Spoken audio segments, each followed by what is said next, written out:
सगळ्या राज्याला हादरवून सोडणाऱ्या डॉक्टर संतोष पोळची सातारा पोलिसांमध्ये दहशत होती अशी कबुली विशेष पोलीस महानिरीक्षक विश्वास नांगरे पाटील यांनी दिली आहे। पोळ आपल्या महिला सहकाऱ्यांच्या मदतीने स्वतःला मारहाण करून उपोषणाला बसून पोलिसांवर दबाव निर्माण करत असे। तसंच वारंवार एसीबीचा धाक दाखवत असल्याने पोलीस अधिकारी त्याला दचकून असायची अशी माहिती विश्वास नांगरे पाटलांनी दिली आहे।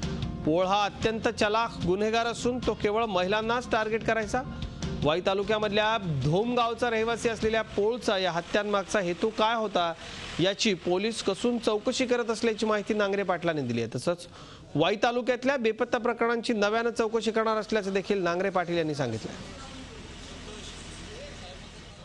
हा डॉक्टर संतोष पोळ डॉक्टरची आता डिग्री कितपत खरी आहे ते पण आपण आता व्हेरीफाय करतोय, पण अत्यंत चलाक आणि असं क्रुकेट गुन्हेगार आहे। त्यांनी अत्यंत बनावपूर्ण करून स्वतःला मारहाण करून नंतर त्याची सहआरोपी आहे तिला सुद्धा जिल्हा न्यायालयाच्या समोर काहीतरी आत्मदहन करणे वगैरे अशा वेगवेगळ्या प्रेशर्सनी, कारण पूर्वी सुद्धा इथल्या अधिकाऱ्यांच्यावरती अँटी करप्शनच्या माध्यमातून कारवाया केल्यामुळं सगळे अधिकारी आणि कर्मचारी थोडेसे दबकून असायचे असं दिसून येते। सिरियल किलर डॉक्टर संतोष पोळ याच्या क्रूर कारनाम्यांचा पर्दाफाश झालाय। मात्र त्याच्या या प्रकरणांमुळे वाई तालुक्यातल्या धोमच्या गावकऱ्यांना मोठा धक्का बसलाय। पोळच्या कारनाम्यांबाबत आमचे प्रतिनिधी अरुण मेहत्रे यांनी धोमवासियांशी केलेली बातचीत। या प्रकरणाचा धक्का सगळ्यात जास्त कुणाला बसला असेल तर तो इथल्या धोमच्या ग्रामस्थांना। त्यांच्यासाठी हे सगळंच अकल्पित आहे। त्यांच्या परिसरामध्ये, त्यांच्या गावाच्या परिसरामध्ये असं काही घडू शकेल याची कधीही त्यांनी कल्पना केली नसेल। आपल्यासोबत गावचे सरपंच आहेत। त्यांच्याविषयी असं कधीच वाटलं नव्हतं। ते चांगले एक डॉक्टर होते आणि त्यांनी जसं गावात सामाजिक कार्य पण पहिल्यांदा केलेलं आहे। असं कुणालाच कधी वाटलं नव्हतं की असं करतील म्हणून। ते 20 वर्षापासून काही गावामध्ये काय राहिलेलेच नाहीत। 20 वर्षाच्या पूर्वी असायचे, पण जास्त गावाशी म्हणजे एवढं हे नव्हतं। त्यांच्या गावाच्या बाहेर शेती त्या तिकडे जास्त वावर होता त्याचा। या गावातला कोणी आहे का? या गावातल्या आहेत ना, दोन लेडीज आहेत। 2 लेडीज आहेत। ओके, त्यांची घरं इथंच आहेत? त्यांची घरं इथंच आहेत। आणि डॉक्टरचं घर कुठं आहे? म्हणजे तिथेही काही एक मृतदेह आढळून आला? ह्या आळीतून गेलं ना, इथं जवळपास तिथे एक मृतदेह आढळून आला घरामध्ये, स्वतःच्या राहत्या घरामध्ये। पण तो वास्तव्याला इथं नव्हता, तो बाहेर राहायचा। पण त्याने केलेलं आहे तो पूर्वी 15 वर्षापूर्वी केलेलं आहे त्यांना। आमची वनिता गायकवाड गेली 2006 साली राखी बांधण्यासाठी। ती त्याच्याकडे ती आजारी तब्येत बरोबर नसल्यामुळे ती ट्रीटमेंटला जायची। तिला तो गंभीर स्वरूपाचा आजार सांगायचा आणि खोट्या लॅबकडून खोटी असा आजार आहे तसा आजार आहे असं रिपोर्ट आणायचा। आणि एक त्यांनी ती ज्या दिवशी गायब झाली त्या दिवशी तो परत इथं आलाय की त्या आजारी होते असं होत्या। आणि त्यानंतर मग तपास यंत्रणा पोलिसांची चालू झाली। त्याच्यात 2 पोलिसांना त्यांनी अँटी करप्शन करून पकडून दिले आणि ते प्रकरण तिथल्या तिथे ते दाबलं। परत मग असं कुठलं तरी काहीतरी करायचं, त्या अधिकारावर दबाव आणायचा, ह्याच्यावर दबाव आणायचा आणि स्वतः अगदी शाबूत राहायचं की मी त्यातला गुन्हेगार नाही, मी समाजात असा। मग त्या ह्या डॉक्टरची ओळख, त्या डॉक्टरची ओळख आणि हे सगळं प्रकरण हे आत्ता हे जेव्हा ही मंगल जे सापडल्या तेव्हापासून हे प्रकरण सगळे धसायला लागली। ह्या ह्याच्यात आता वेताळ साहेब आणि पुढारीचे वार्ताहर यांनी रोज पेपर लावून धरलं आणि इथले काही लोकांनी बरोबर त्याचा, त्यामुळे तो गावला नाही। आत्ता सटकत होता तर अजून बरेचसे मुर्दे ह्या गावात पुरले असते ज्यांनी भागात या धरणात। हे सगळं धक्कादायक प्रकरण आहे आणि राज्यातच नाही तर देशात या सगळ्यामुळे खळबळ माजली। माझे सहकारी अरुण मेहत्रे आपल्या संपर्कात आहेत। अरुण, मती सुन्न व्हावी असे हे सगळं प्रकरण आहे। अत्यंत थंड डोक्यानं या क्रूरकर्म्यानं हे सगळं केलंय आणि हे करत असताना पोलीस खात्यावर दबाव आणण्याकरता एसीबीचा वापर, ठिकठिकाणी तक्रारी करणं, अगदी हायकोर्टापर्यंत त्यानं तक्रारी केल्याचं आढळतंय आपल्याला। आणि हुशार असल्यानं, शिक्षित असल्यानं त्यानं या सगळ्या गोष्टींचा या दुष्कृत्यांकरता फायदा घेतला असं प्रथमदर्शनी दिसतंय। आता सध्या नेमकी गावात काय परिस्थिती आहे? आता जसं आपण म्हटलं की एक पोचलेला आरोपी याला म्हणतात किंवा एक कसलेला एक सराईत गुन्हेगार किंवा ज्याचा गावामध्ये वट आहे अशा पद्धतीनं वावरणारी व्यक्ती म्हणून या संतोष पोळचं वर्णन करावं लागेल. की आता आपण विचारलं की सध्या गावात काय परिस्थिती आहे. 2-3 गोष्टी म्हणजे आता त्यापूर्वी मला 2 गोष्टी सांगायच्या ते म्हणजे की या संतोष पोळला अटक केली हे एक महत्त्वाचं आहे. या निमित्ताने 6 गुन्ह्यांचा उलगडा झाला हे देखील महत्त्वाचं आहे. मात्र आता त्यानंतर काय. खरं तर या प्रकरणामध्ये जे खून झाले ते एकटं संतोष करणं शक्य नाही. कारण एका व्यक्तीचा खून करून त्याला खड्ड्यामध्ये गाडणं, त्यानंतर त्याच्यावरती माती टाकणं, त्याच्यावरती झाड लावणं, हे सगळे जे गोष्टी आहेत हे काही साधं सुद्धा सोपं काम नाही. त्यामुळे हे कुठलं तरी मोठं गँग रॅकेट किंवा त्याचे काहीतरी साथीदार या ठिकाणी त्या गुन्ह्यामध्ये सहभागी असण्याची शक्यता आहे. त्याचा तपास पोलिसांना करावा लागेल. दुसरा एक अत्यंत महत्त्वाचा भाग की या निमित्ताने गाव परिसरामध्ये काय चर्चा सुरू आहे.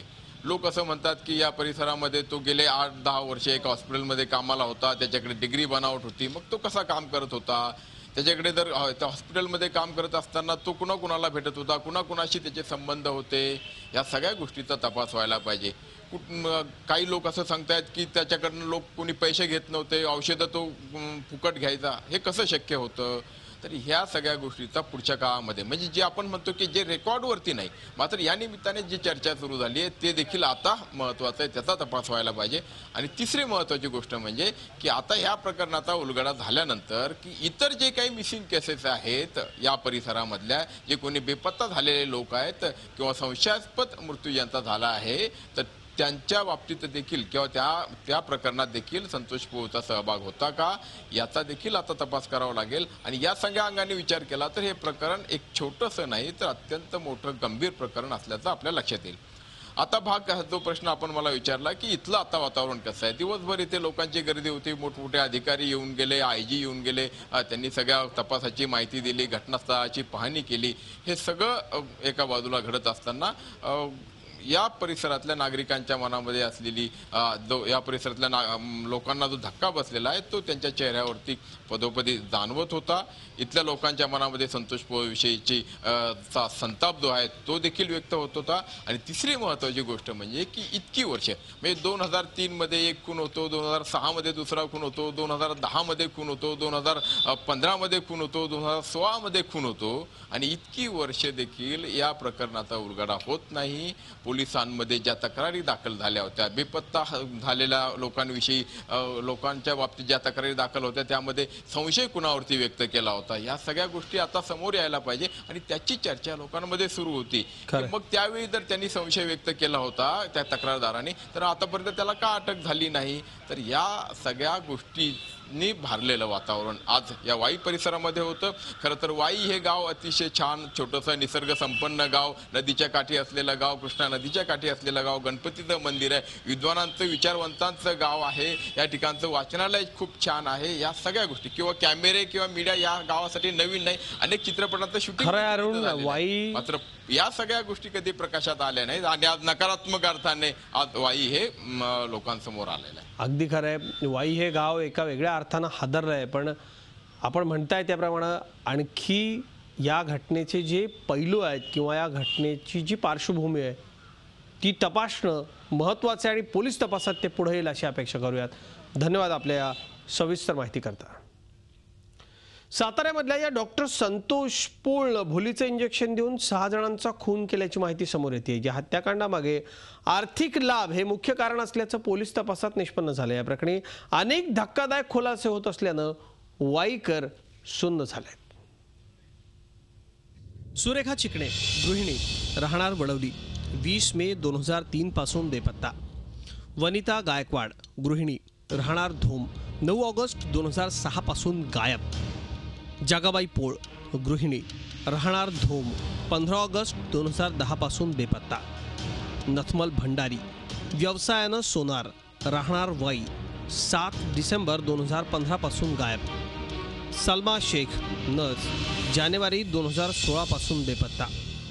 आणि मंगल जेधे अंगणवाडी शिक्षिका 16 जून 2016 पासून गायब. या 6च्या 6 बेपत्ता लोकांचे खून झालेत आणि त्यांचा खून करणारा नराधम एकच, वाई परिसरात डॉक्टर म्हणून वावरणारा संतोष पोळ. धोम गावातल्या त्याच्या राहत्या घराजवळ सुरेखा चिकणेचा सांगाडा सापडला, तर विनिता गायकवाडचा मृतदेह त्यानं कृष्णा नदीत फेकून दिला. बाकीच्या चौघांना त्यानं आपल्या फार्म हाऊसवरच पुरून टाकलं. मृतदेह पुरण्यासाठी तो आधी खड्डा खोदायचा आणि लोकांना संशय येऊ नये म्हणून त्यावर झाड लावायचा. या फार्म हाऊसमध्ये 4 लोकांचे मृतदेह आढळून आलेले आहेत. ठिकठिकाणी अशा पद्धतीने खड्डे खोदून त्यांनी हे मृतदेह गाडले होते. याशिवाय एक मृतदेह जो आहे तो त्यांनी त्याच्या स्वतःच्याच घराजवळ गाडला होता अशी देखील माहिती समोर येते.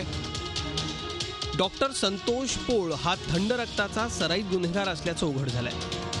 भूल देण्याच्या इंजेक्शनचा ओव्हरडोस देऊन त्यानं हे खून केले. प्रामुख्यानं आर्थिक फायद्यासाठी त्यानं हे हत्याकांड घडवल्याचं सांगितलं जात आहे. 13 वर्षात केलेले खून पचवण्याकरता त्याला कोणाची साथ होती का याचा पोलीस शोध घेत आहेत. आरोपी आहे तो मी सांगितल्यामुळे अत्यंत चलाक आहे. तो जो वर्जन सांगतोय ते सगळे आम्हाला व्हेरीफाय करावे लागतील. त्याच्या वर्जनमध्ये पूर्ण विश्वास ठेवणं कठीण आहे. त्याला बाकीचे विटनेसेस, कोरॅबोरेटरी एव्हिडन्स या सगळ्यांची जुळणी करून हत्येचा मोटिव्ह यात वेगवेगळे फिनान्शियल मोटिव्ह जास्त प्रमाणावर आहे. तर त्या अनुषंगाने आम्ही तपास करून त्यात तुम्हाला योग्य वेळेला त्याची माहिती देऊ. संतोष पोळनं ज्यांचे खून केले त्या प्रत्येकाशी त्याचे चांगले संबंध होते. ही पोलखोल होताच मृतांच्या नातेवाईकांना धक्का बसलाय. या नराधमाला फाशीची शिक्षा व्हावी अशी मागणी नातेवाईकांनी केली. फसवलं होतं आम्हाला, फसवलं होतं. त्यामुळे डॉक्टर म्हणले नानी मी तुम्हाला जमीन मिळवून देईल म्हणून ते आमच्या ह्याच्यामध्ये इन्व्हॉल्व झाले होते. माझ्या आईने त्यांच्यावर विश्वास ठेवला होता, पण मी त्यावेळेस लहान होते. पण माझी आई त्यांच्यासोबतच बाजाराला गेली होती आणि ती परत आलीच नाही. वाई परिसरात संतोष पोळचा वावर एखाद्या कथित पुढाऱ्यासारखा असायचा. विविध कारणांनी तो पोलिसांवर दबाव आणायचा. त्यामुळेच प्रकरणाचं गांभीर्य ओळखून वरिष्ठ पोलीस अधिकारी वाईत दाखल झाले. या परिसरातून गायब झालेल्या इतर लोकांचाही पोळशी काही संबंध होता का या दृष्टीनेही पोलीस तपास करतायत. एखादा खून करणं जितकं अवघड असतं तितकंच अवघड तो खून पचवणं असतं. डॉक्टर संतोष पोळनं तब्बल 6 खून केल्याचा आरोप आहे. थोडके दिवस नाही तर कितीतरी वर्ष त्यानं हे प्रकरण दडपून ठेवलं. आता मात्र संतोष पोळ पोलिसांच्या अटकेत आहे. त्यामुळे या संपूर्ण प्रकरणाचा उलगडा आता होणं अपेक्षित आहे. व्हिडिओ जर्नलिस्ट प्रदीप खेंगरेसह अरुण मेहत्रे, झी मीडिया, धोम, सातारा. झी 24 तास रहा एक पाऊल पुढे.